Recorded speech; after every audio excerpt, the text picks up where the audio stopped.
Okay, don't be too alarmed. I look a little bit different than usual.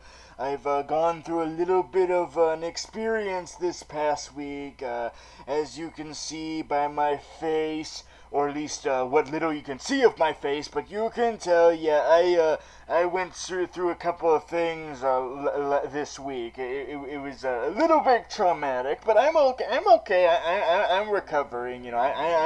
I'm recovering from it. But yes, I think it was just a matter of me just juggling too much at once. What with trying to catch this show up to speed. Try to get all caught up, and not be behind anymore like I was the past couple of weeks.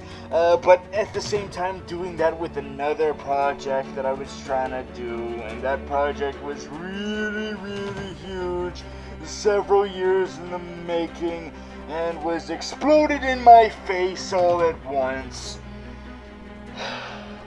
What was I speaking figuratively, or was I not? I don't remember anymore. But yes, very,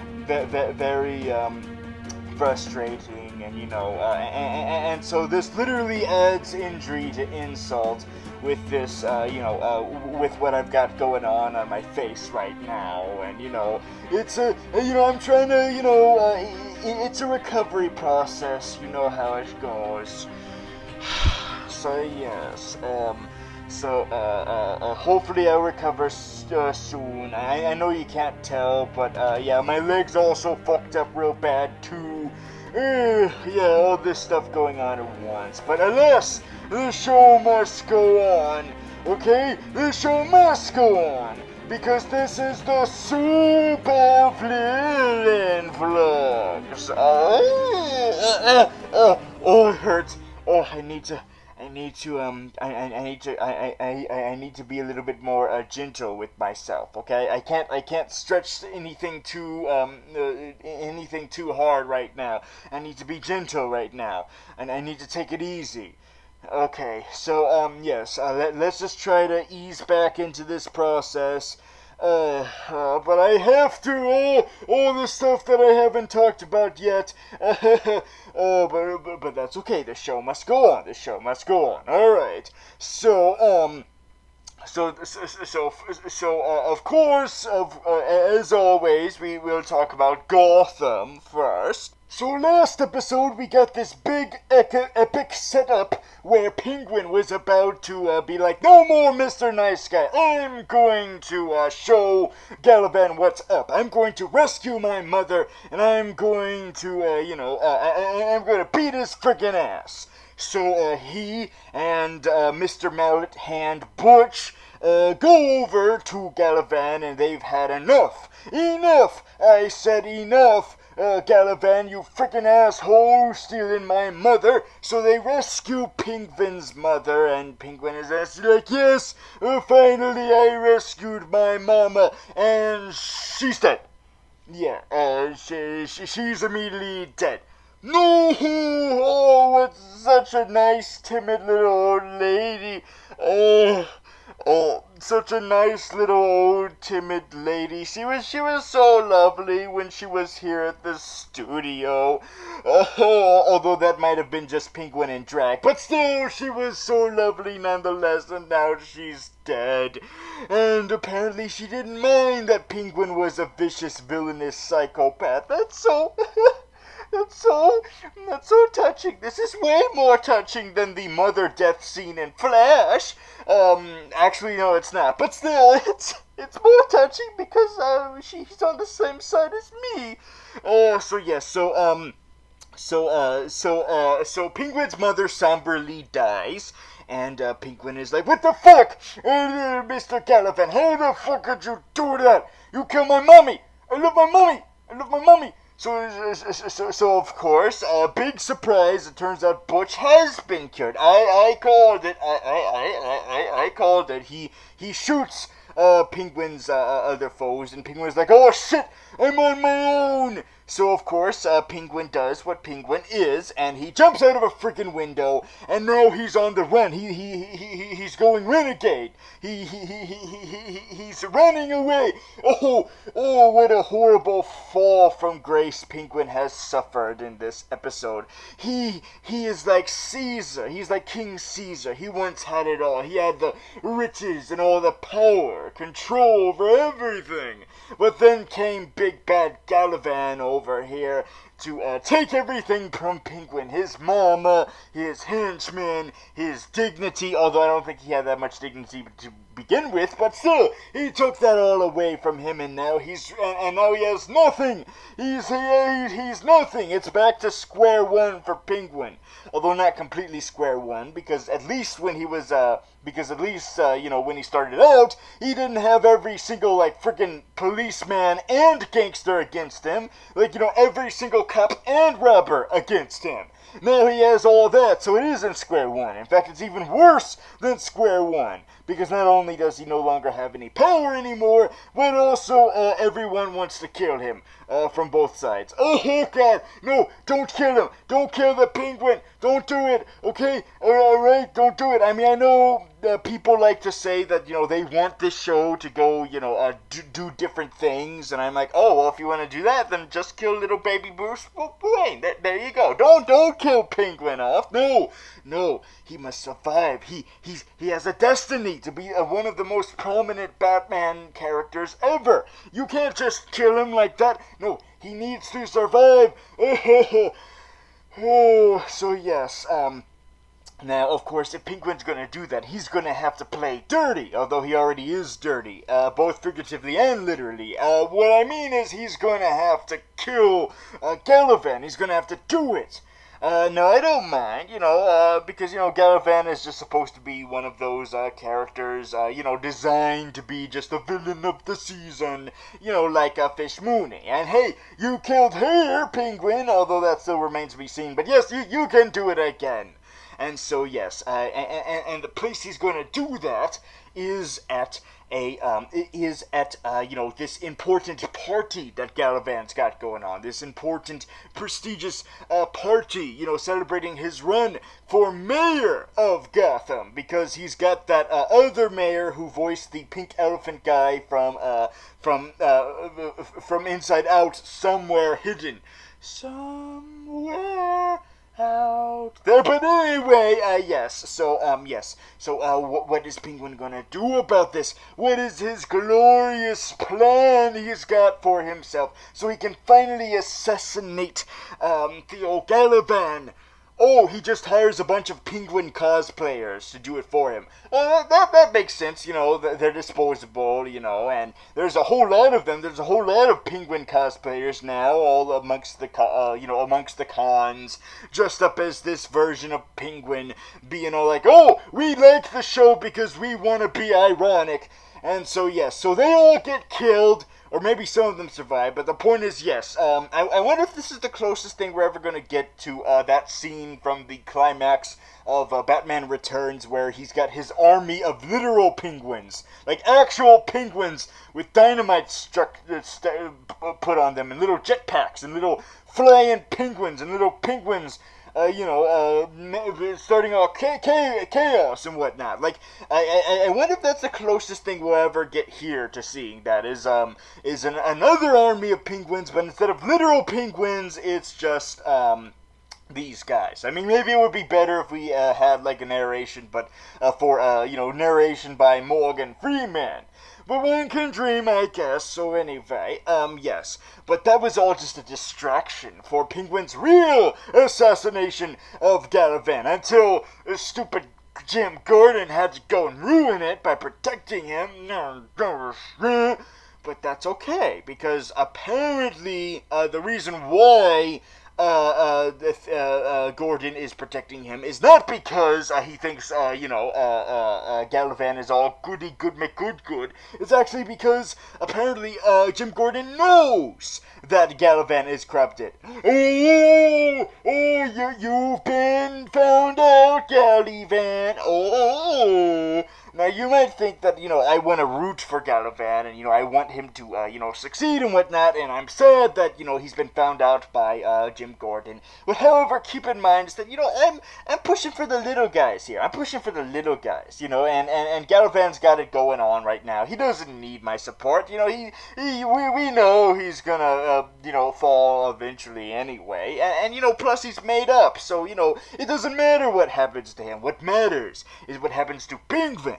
What matters is what happens to Riddler. Speaking of which, what is currently going on with Riddler shenanigans right now? I forgot to mention a very important detail last week that I skipped over. Well, not last week because it hasn't been a week. Last episode that I skipped over. Very, very important detail I forgot to mention.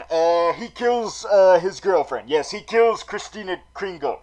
Oh no! And she never got to become a Santa Claus themed supervillain. It's so sad. Oh, everyone was predicting that. Well, by everyone I mean me. I was predicting that. But alas, we will never see her don her red suit and beard. Instead, she is dead.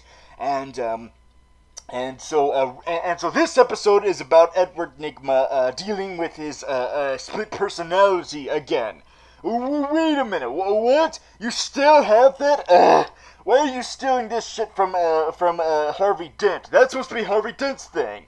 Oh, by the way, why the fuck have we not seen Harvey Dent yet in this season? The reason why I ask is because he's freaking credited as one of the main cast now, the main featured players now. Well, if he is, then where the fuck is he? So, anyway, Riddler,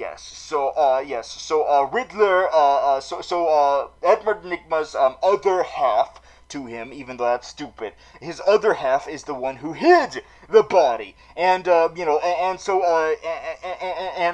Crazy Nygma, tells Sane Nygma, puts him on a scavenger hunt for the body parts of Christina Kringle. So, he's got a little bit of her over there, and a little bit of her over here, and a little bit over all which way. And at the end, Riddler is like, wait a minute, I'm not supposed to be the one who has a split personality. You and I should form into one again. Okay, so they reform together, and they are put back together into one single Riddler. Finally, and it's the bad one. Yes, finally, he has accepted it. No more of this denial bullshittery. He has finally accepted his destiny as a horrible murderer. Although I'm not sure if that's really Riddler's thing. But yes, they are sprinkling that with riddles. Although it would be more interesting if it was like full-on riddles was how he got corrupted. But nope, let's add the murder in there too, I guess. So anyway, yes. Now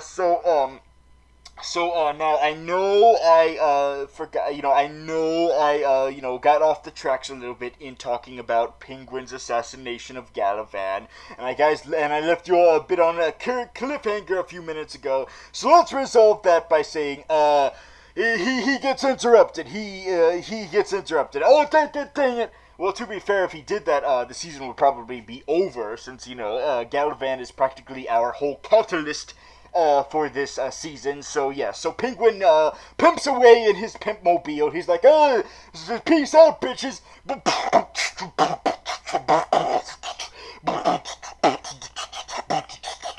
Okay, there was no music coming out of his car, but wouldn't that have been so cool if there was?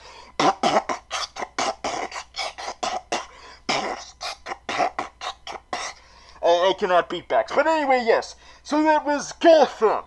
That was the criminal activity of Gotham. I'm sorry, supervillainy activity of Gotham. Oh my god, I filled my mask up with spit, and now I'm gonna have to deal with this for the rest of the episode. Hooray! Alright, let's move on now to Supergirl. Yes, a Supergirl. So as we saw last week, apparently these episodes at first will be formalized with us seeing Supergirl fight each each alien criminal that was let loose from that jail in the flashback of the first episode. Yes, each episode will deal with an alien from there. Oh, it's so exciting! The DC universe is filled with all kinds of alien supervillainy they can do. Kangaroo, Starro, I'm blanking out on one of them. Despero, yes. All of these kinds of characters they can do. And of course, one of them that is no exception to the greatness of all these space-themed supervillains is Hellgramite. Yes, they're gonna do Hellgramite. Holy shit, that's so awesome. Yes, giant big-ass bug Hellgramite. That's gonna be awesome. Giant big-ass bug. I can't wait. Oh, he's just a human the whole time. God damn it. Ugh. Yes, he disguises himself as a human, and the only thing that makes him alien-esque at the slightest is just a couple scars on the face, and he can also stretch out his jaw to show a bunch of teeny tiny teeth jaws inside. That's it. That's all alien-esque he shows. So what I was hoping for was like maybe they could just show us like maybe at least a still of what his final form looks like. You know, this isn't even my final form. And they do, and it's also stupid. They keep expounding, they keep emphasizing in the episode that he's an insect-like alien, and yet he's the final form that they show a picture of looks nothing like an alien insect. In fact, it just looks like a slightly adjusted version of what you would put as a mask for a person. Great, no full-on Hellgramite. And what makes things worse is that he's not even the main villain of the episode. The whole point of this episode apparently was to reveal to Supergirl, to Kara or whatever the fuck her name is, to reveal to Kara. I'm sorry if people got pissed off like that. I'm gonna try to remember the name. I am. Kara or Kara? I don't know. So anyway, so Kara. Kiara, Kuara, Catherine Kennedy Kara, it's revealed to her that her aunt is still alive. Her twin aunt, or the twin sister of her mama. Yes. This is the episode where she finds out that she's still alive. Really? You just want to go ahead and do that? You don't want to stretch that out a little bit? You just want to cut to the chase and be like, yeah, screw it. Yeah, hey Supergirl, here's your big bad for the season, instead of you not knowing for a while and then finding out like halfway. Like, no, screw it. There you go. There's your big bad. It's your aunt, and she's evil. Deal with it. Yes. So this is the episode where Kara finds that out. And, of course, this is the episode where she goes to Earth and whatnot and reveals that to her. And they have this big epic battle between her and her evil aunt. And it's awesome, but at the same time, I'm like, wait a minute. If you were just going to have this episode be about, Kara versus her aunt, finally showing that to us. Well, not finally, because this is just the second episode. If you were going to dedicate an episode to that, then why have Hellgramite there in the first place? Like, why even have him there if he's not even going to be the main villain? Maybe it's to set him up for him to be a main villain later. Maybe that's what's going on here. Oh, wait a minute, he dies. He dies in the hand of Kara's foster sister, Alex, I think it is Alex, not Carol Danvers. Yes, that's who kills Hellgramite. God damn it. Now we'll never know if he really could, achieve his full-on buggy potential. Although, apparently his race is called the Hellgramites, so maybe that means that we'll get another Hellgramite, maybe maybe that's what that's leading up to, so just because we no longer have him doesn't mean we don't have any more of his race, just as long as they make him look more insect-like. None of this slightly bug-like bullshit, take advice from Killer Shark, don't go slightly the way of your comic counterpart, go all the way. So anyway, yes, so moving on now, let's move on from Supergirl. Oh, wait a minute, I forgot one more thing.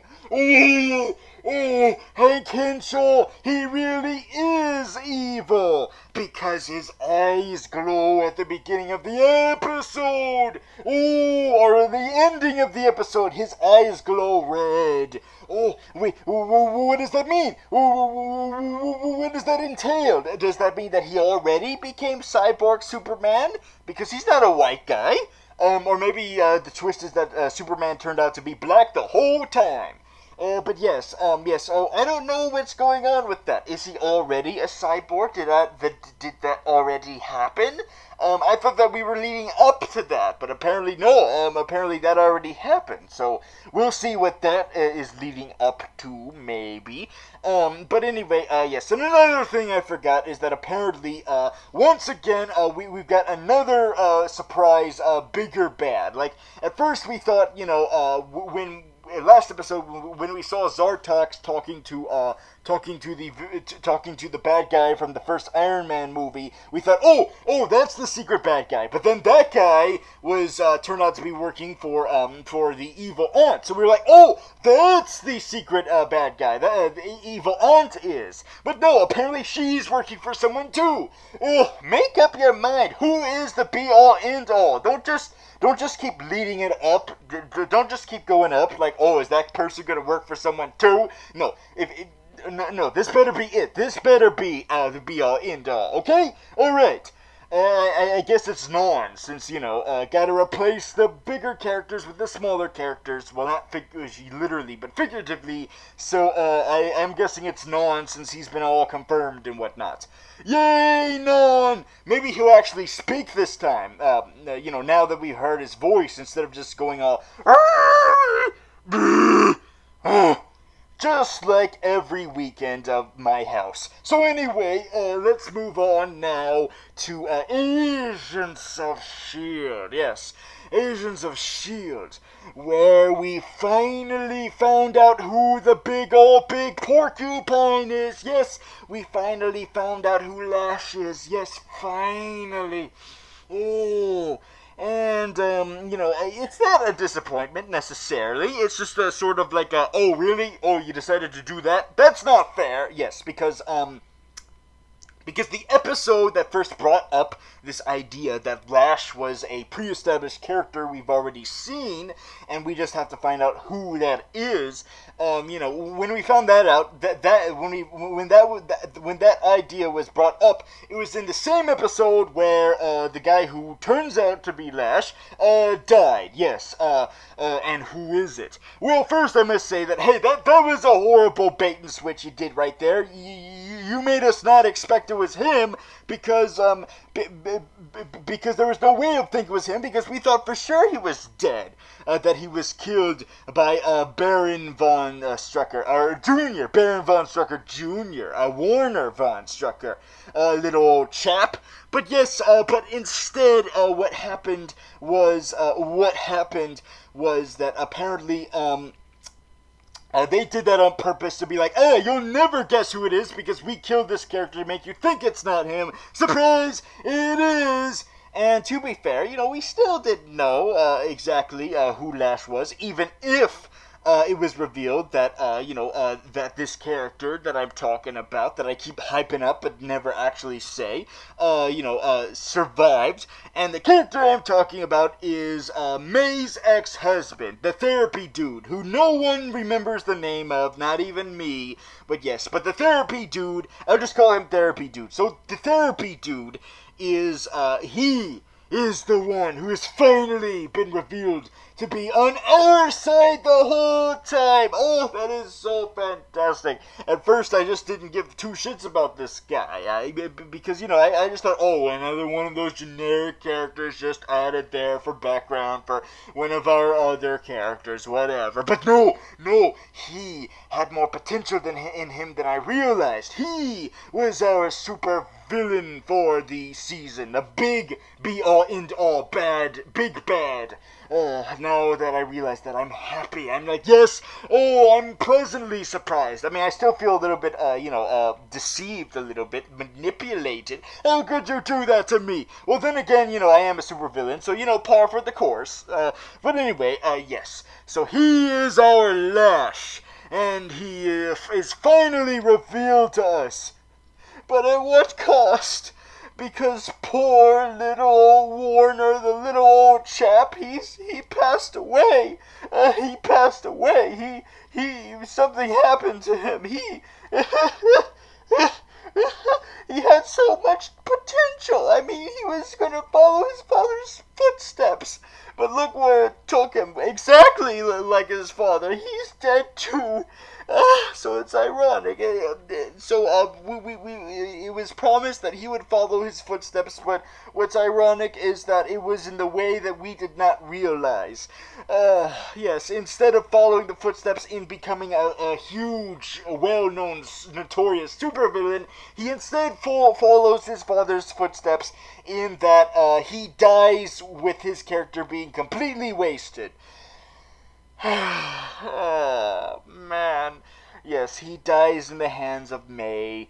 And what makes things worse is that he dies helping May, tattletaling on Lash. How could you do that, Warner Von Strucker? Now I take back my crying. I take back my crying, and I put the tears back into my eyeballs.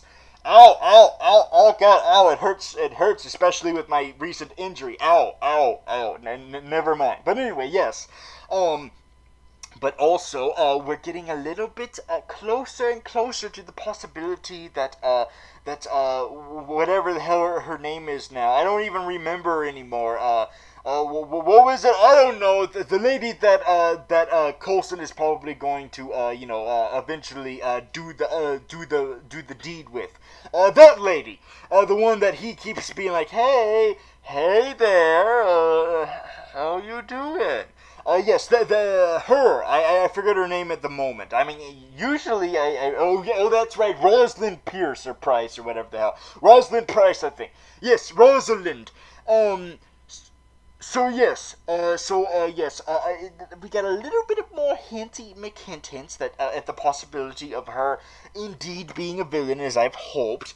It's a very loose possibility, but it's a possibility nonetheless. With her collecting them and putting them in little tubes, forcing them to be put under a trance inside of little water tanks, and they don't even get to wear clothes. They have to be buck-ass nude, except with little underpants. So at least they got their underpants on. But anyway, yes. So maybe she is evil, and maybe she's trying to get, Phil Coulson to be on her side a little bit.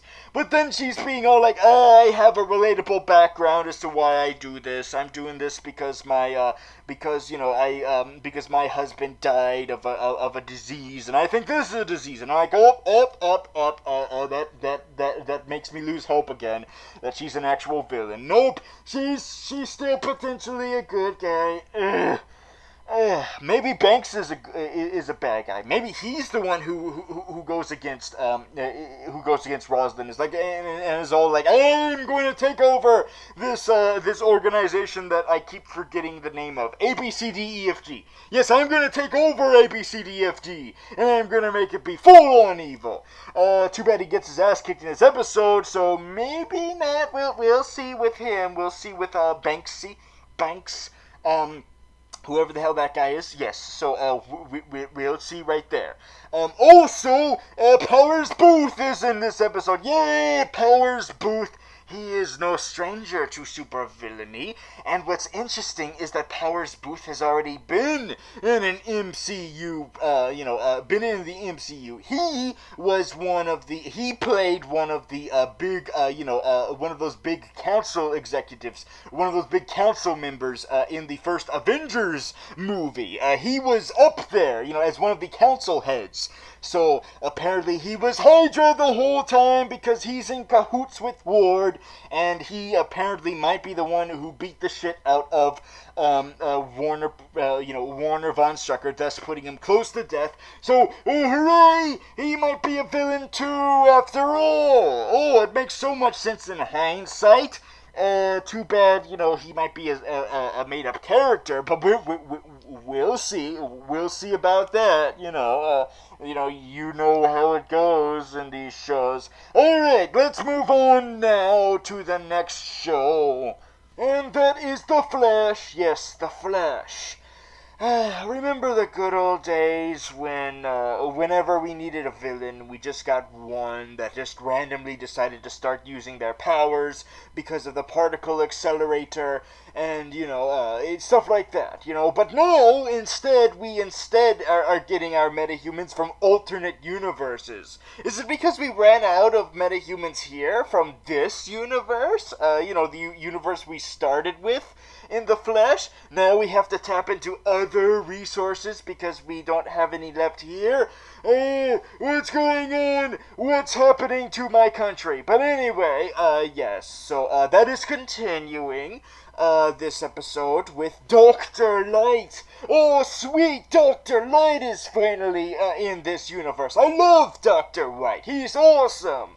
Oh, wait a minute, this is the female Dr. Light. Wait, what? Now, before you accuse me of being sexist and whatnot, I'm not disappointed because this is the female Dr. Light. I'm disappointed because this is the superhero Dr. Light. Yes, there are two different Dr. Lights in the comic books. The male Dr. Light is the evil one, is the villainous one, and the female Dr. Light is the hero one. She's the heroic one. So, naturally, I'm like, oh, dang it. Oh, you got the wrong Dr. Light. You got the good one. And I know what you're thinking. Well, she's depicted as a villain here. She's trying to kill people. She's trying to kill her Earth 1 version since she's Earth 2 and whatnot. And, stuff like that. Yeah, sure. And, she's got like a helmet and whatnot. And, that seems a little bit more along the lines of the male Dr. Light than it does the female Dr. Light. But still, there's no sugarcoating it. Of course she's destined to become a superhero. She's all reluctant and whatnot, and she's the counterpart of a love interest, although then again, evil twins is a popular type thing, whatnot. But yes, yes, so, it's safe to say that, this is probably gonna be eventually a superhero. Although, now that I think of it, however, there is a point in, the possibility that she will instead remain a supervillain. I mean, who knows? After all, this is not, this is a very different version than the one that's from the comic books, She's very different from both the female and male version of Dr. Light in the comic books. Because, this is a completely different identity taking up her mantle. Instead of the one from the comic books, who is a foreign Asian, and said, here it's an American Asian. Oh, is that it? Are you being racist here, DC? Are you being racist? Oh, like, if one is Asian, then they're all Asian. Oh, all Asian people are the same. Is that it? Is that what you're doing? Is that why you decided to make, I forget her name. God damn it. I'm sure it'll come to me eventually, but anyway, for now I just think of her as, Wally West's love interest. I know she has an actual name, it's not coming to my mind right now, god damn it. But anyway, yes, so just because she's Asian, it means that she's the exact same person as the Dr. Light. I see how things work, I see what's going on. You racist, how could you do that? But anyway, yes, So she's clearly going to be a superhero, or maybe not. I don't know anymore. But I need to focus my energy on characters that I know for reals are going to be supervillains and stay supervillains. Not these characters that we know eventually are probably going to turn to good. I fear more and more that might be the case with Snart.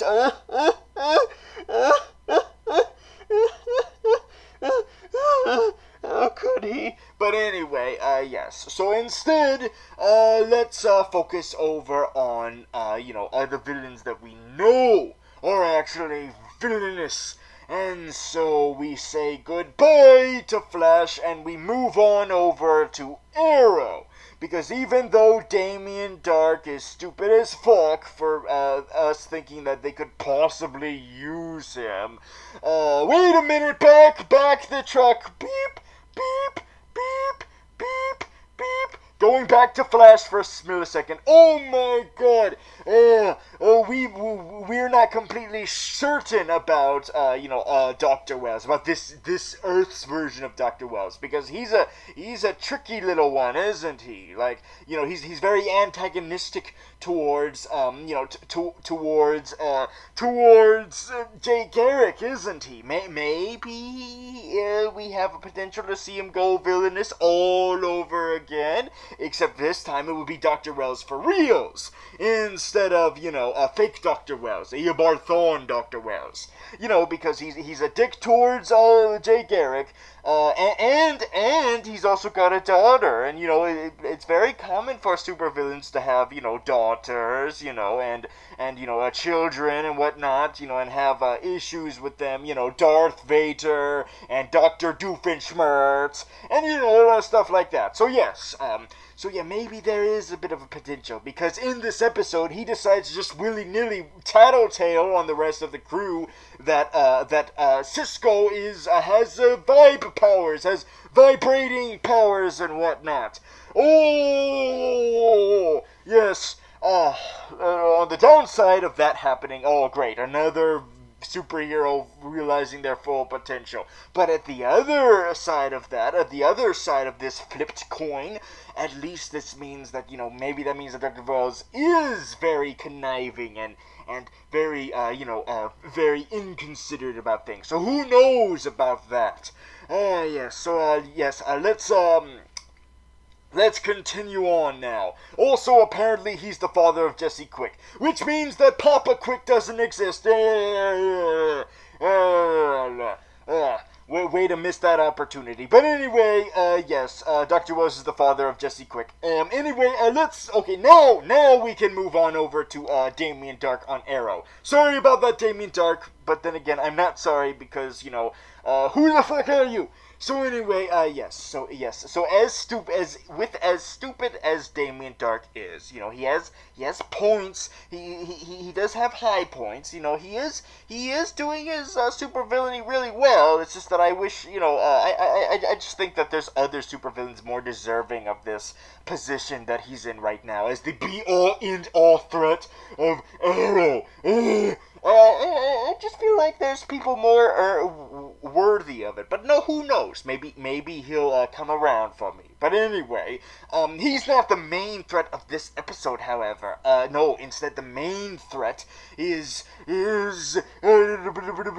Sarah. Yes, Sarah Lance. Because she's crazy and cuckoo in the head. Yes, this is what I was hoping for Thea, but we never got her going full-on psycho in the mind, becoming something else, something animalistic, something that was bloodthirsty and whatnot. That's what I was hoping for, and that's what we finally got here with Sarah. It turns out that the recipe calls for death, not near-death death. Oh, that was it. Oh, that's it. Oh, now I get it. Oh, of course. Oh, that's the recipe. Of course. So anyway, yes. So now that we finally got our recipe heightened and, tweaked to the point where now it's perfect, It's perfect for a good old opportunity. Sorry, something flew into my mouth. I don't know why I said that, but anyway, yes. Yes. Now that we finally, got the recipe, tweaked to perfection. Now she is going through the whole town, beating people up, beating the shit out of people, and the reason why is because if you get all cuckoo in the head, because of the, Lazarus pit, it's because, the only thing that will, that will make you, that will cure you of your insanity is to, kill the person who killed you before you got into the pit. That's why there's no curing for Thea, because, Oliver had to go and be like, nope, I killed him! Yeah, good on you, Oliver. That means that she's cursed to eventually become a supervillain. But since, Thea is still alive, that means that, of course, Sarah can kill her and then she'll be cured. Oh, well, even though that would be sad because that loses us a supervillain. However, Thea's dead. Hooray, another superhero gone. So happy about superheroes gone. But no, instead they, they put her in a friggin' cage or somewhere, and, they tie her up or something, and so, and so Oliver is like, okay, I know she's a great as an animalistic supervillain, but that's not how to market her. She's marketable only as a superhero, so I'm gonna call up an old buddy of mine. Oh, another old buddy. Is it the KG Beast? Is it, Katana? Is it that guy who died? Who is it? Who is the newest, old buddy of yours? Well, as we reveal in the flashback, because apparently, due to the greatness of, contrivances, whatever happens to happen to him, on the island is exactly what happens to him in the present, despite all ludicrousness. Yes, it's revealed in this episode's flashback that Arrow, or Oliver, came in contact with Constantine? What? He knew Constantine this whole time? You mean to tell me that after all this time we had that separate show from Arrow, that show that I reviewed separately from this, that we were not sure was, it was always murky as to whether or not it actually was in continuity with Arrow. No, it turns out, no, it was in continuity the whole time. It was like that the whole time. Oliver knew him the whole time, and none of you knew.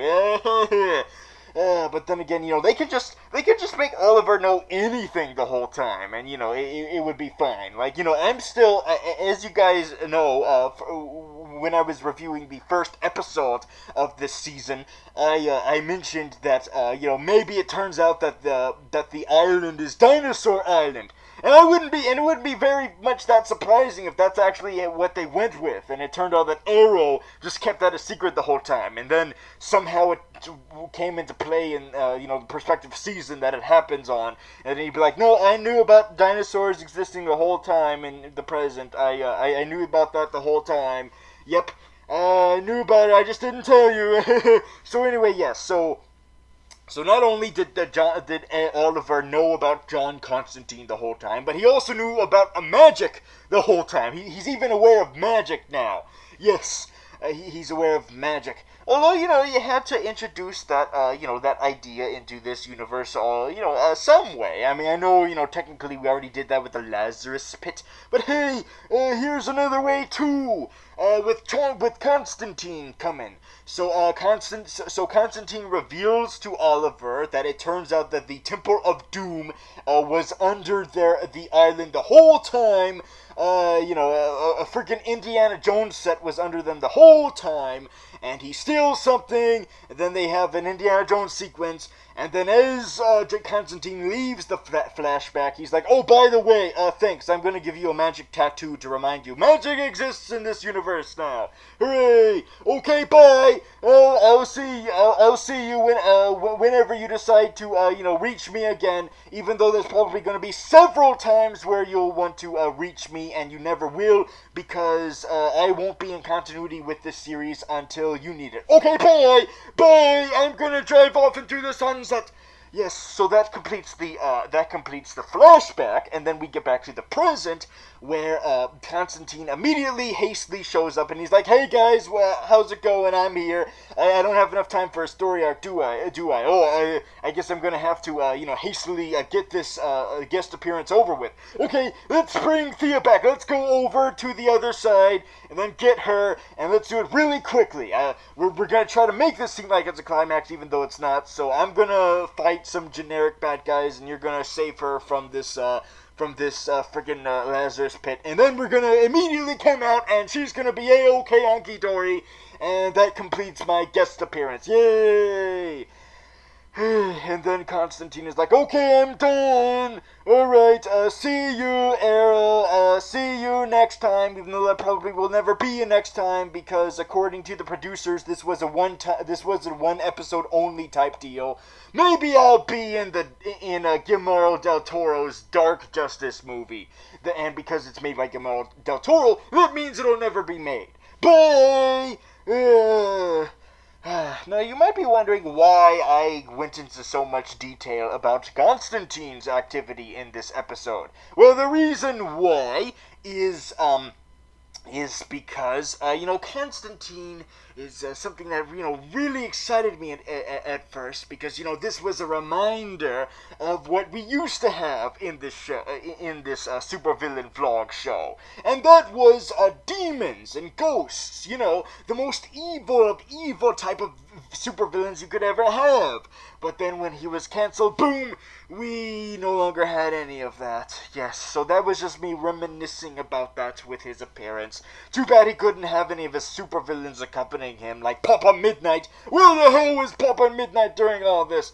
Yes, so apparently Constantine is off having his own adventures, continuing to have his own adventures still. But we're not going to see it because we're instead too busy watching Oliver doing his less interesting bullshit.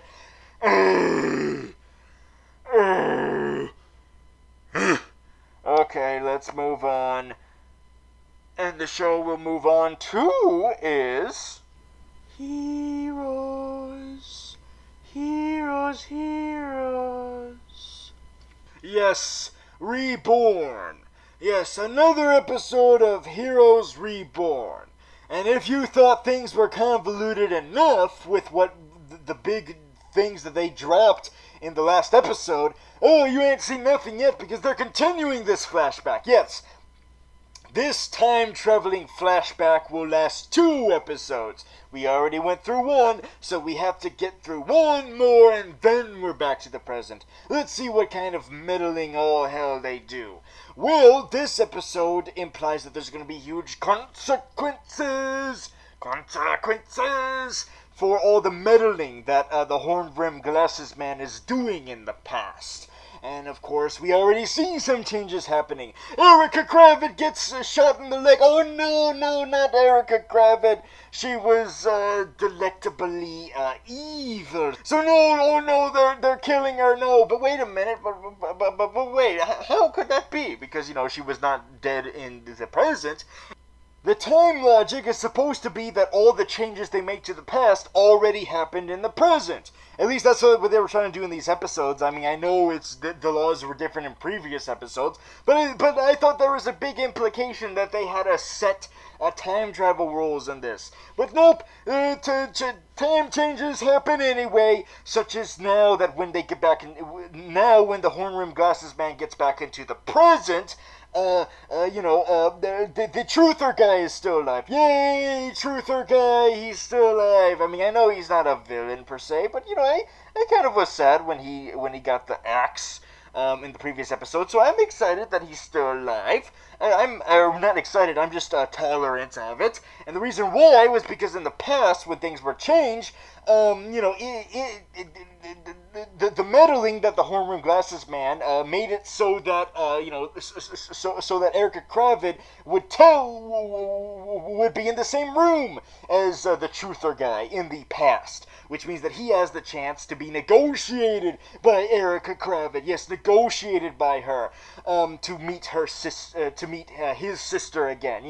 The Shadow Lady, the creepypasta lady, as I like to call her, and so the creepypasta girl, and so when they get reunited, reunited, the creepypasta girl is able to, is able to convince her brother of what she's doing and why she's doing it. Why she's doing all this evil stuff all over the place. And because of that, that changes the timeline to where he is now working for Erica Kravitz now. Yay! He's on our side now. He is on our side. He is on our side. He is on our side. Although, his chances of surviving is still kind of slim. Like, he still could wind up dying. Although, then again, that would be really sick. It would almost be like a Groundhog Day situation. Like, oh shit, he had another chance and he died again. Oh. But anyway, yes. So really, her being shot and now had a pimp cane, which is fine. Now that Erica Kravitz has a pimp cane, she looks even more evil-like now. Yes. They're very minimal changes, it turns out. Really just, it's just that now the truther guy is on her side and she has a pimp cane. That's really it. Although maybe there's other changes too. But all of the other stuff that we see from the Hornbroom Glasses meddling in the past pretty much line up with what we already saw in the present. The teleporting kid lost his memories and now he doesn't know anything anymore. And he's like, oh, how come I don't know anything? Well, the answer is because it was erased. Because they didn't want you to know that your father, his foster father, who turned out to be Hiro Nakamura, it turns out that he apparently died. Maybe, I don't know. They don't show it, so who knows on that. Would they be willing to kill, fan favorite Hiro Nakamura? I mean, I know he's not a villain, but he's a fun accidental villain. Sometimes he does serve our side by accidentally fucking things up. So I kind of like him for that. So yeah, who knows? Maybe this is it for Hiro Nakamura. Oh shit! I mean, they kill off Claire, and she was like practically the show's main protagonist. So who knows what's gonna happen to old Hiro? But what matters more than that to me is the villainy. So yes, so that lines up with the present. Other stuff that lines up too. The Hornbroom Glasses man in the past, losing his memories thanks to the Penny Man. I get a little depressed whenever I see the Penny Man. I mean, it used to be that whenever I would see the Penny Man, it would be, it would be the sign of villainy. I thought for sure he was a villain, like some kind of charismatic, some kind of charismatic henchman. But then it turned out, nope, he actually is on the good. He's on the good guys, and this flashback pretty much confirms that. So instead, the villainy is shown through Zachary Levi's wife. Yes, and that is the wife in real life, but the wife on the show. His wife on the show, she is shown to be super villainous. Because when Zachary Levi helps out Iceman, or not Iceman, from that devastation that we got last episode, she gets all mad. It's like, you helped him instead of helping our son? How could you? I'm gonna beat the shit out of this Iceman wannabe. And so the Iceman defends himself, and Zachary Levi was all like, how could you defend yourself from my wife who was beating you up for no good reason? Oh, how could you do that? And so so the Iceman wannabe starts freezing Zachary Levi, and then Zachary Levi's wife, who I keep forgetting the name of. I'm sorry, guys, I'm not good with names. She comes up and stabs him with some scissors. He stabs the Iceman. Oh no, Iceman is dead. Oh no, now he'll never come out of the closet in the past. While at the same time being gay in the present. Comic books are so convoluted. Anyway, yes. So then Zachary Levi is like, you had to do that. You had no choice. You had to do that. No, she didn't have to do that, actually. She just did that because she's batshit crazy, which means that she truly is a supervillain, yes. Zachary Levi, it turns out, yeah, I think we've come to terms that he's not a supervillain. He isn't. He's come to terms. We've come to terms with it now. He's becoming. He's slowly, urging towards the path of superhero-dom now, and I think it's time that we, came to terms with that and accepted it. But at least we know that his wife is full-on supervillain. She is irredeemable at this point, because she's the one who nudged them into that path that we first saw them on this series now. She's the one who did it, not him. She did it. Yes. And since she left, Zachary Levi, and that in that episode where he revealed to have superpowers, that confirms that, yep, she's a full-on supervillain. I can't wait to see more from her. Hopefully I won't be disappointed like I was before with the Penny Man and so many others. As I've said before, this show is very tricky to decide who's a supervillain and who's not. Very tricky. Very tricky. Alright.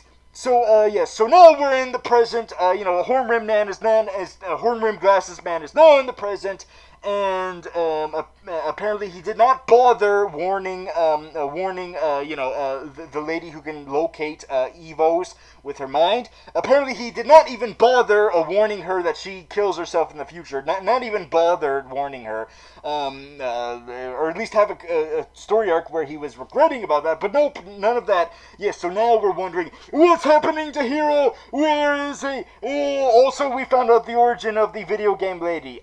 She was brought to life to an Asian man who also has an ambiguous fate currently. All these Asian people have ambiguous fates. So that is the episode, everybody. That is the supervillain vlogs of the week. Now I know that I did not have the chance of getting you guys a personal vlog, but all this stuff happened, what with the injury I'm suffering right now and whatnot, so unfortunately that fell through. But what we're going to give you guys is, what we're going to do to make up for that is not one, but two personal vlogs next week. Yes, or should I say in the next couple of weeks, or whenever you're going to see this, because yes, because the next week is coming up real quick because we're still catching up. But once we do, we're going to have two personal vlogs of that week, to make up for no personal vlog this week. Yes, so let's rank the villainy, shall we? Alright, the most badass of the week, overall, of the week is, the most badass of the week. I should really choose these, ahead of time, instead of, coming up with it as I go along. But anyway, the most badass of the week, I believe, is to be, yes, Lash, because of that awesome big epic reveal. Yes, the more epic reveal, the more epic the villainy, I always say. And the least badass of the week has to be, I'd say, probably Sarah, because she wasn't even really that villainous. She was just under the influence of she was under the influence of Lazarus. Oh, stomp out Lazarus. Oh, say no to Lazarus, kids. Yes, and I know, well then why did you count her as a villain? Well, because that's all we really had, other than Damien Dark being all, I'm big bad, talky talk, I know the reason why, Diggle's brother died, so yes, so that was the week, everybody. I'll see you in the next episode, and I believe it will be the first episode where we're fully on track, and no more catch-up, it'll be the current stuff. Hooray, current stuff! But if you're seeing this years from now, it probably wouldn't even matter. Oh well!